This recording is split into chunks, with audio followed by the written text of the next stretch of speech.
Hi friends, నేను మీ Swathi creations. ఈరోజైతే క్షీరాబ్ది ద్వాదశి సందర్భంగా నేను తులసి కోటలో దీపాన్ని వెలిగించుకొని నా యొక్క పూజా మందిరంలో కూడా దీపాన్ని వెలిగించుకొని నేనైతే వెంకటేశ్వర స్వామి ఆలయానికైతే వెళ్ళాను.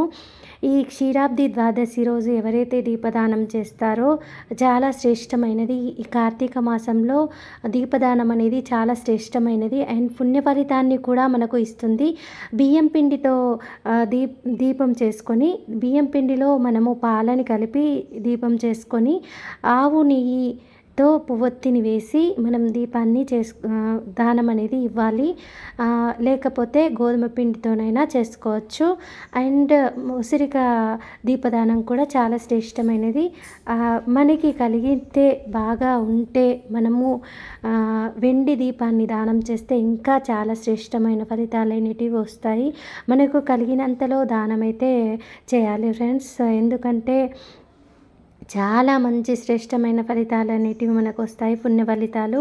అండ్ క్షీరాబ్ది ద్వాదశి రోజు వనితలందరూ కూడా సౌభాగ్యాన్ని కోరుకుంటారు. సౌభాగ్యాన్ని నిలిపి భర్త ఆయుష్ను కాపాడే పూజ అనేది క్షీరాబ్ది ద్వాదశి పూజ.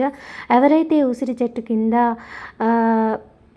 ఎవరైతే దీపాన్ని వెలిగిస్తారో వారికి ఇంకా మంచి ఫలితాలు అనేటివి ఉంటాయి. కార్తీక మాసంలో ఈ దీపదానం చేయడం వల్ల చాలా మంచి ఫలితాలు అనేటివి ఉన్నాయి. ఈ వీడియో కనుక నచ్చినట్టయితే like and share, comment, subscribe చేయడం అసలు మర్చిపోకండి ఫ్రెండ్స్. మీకు ఏదైనా చెప్పాలనుకుంటే కామెంట్ బాక్స్లో చెప్పండి. Thank you all.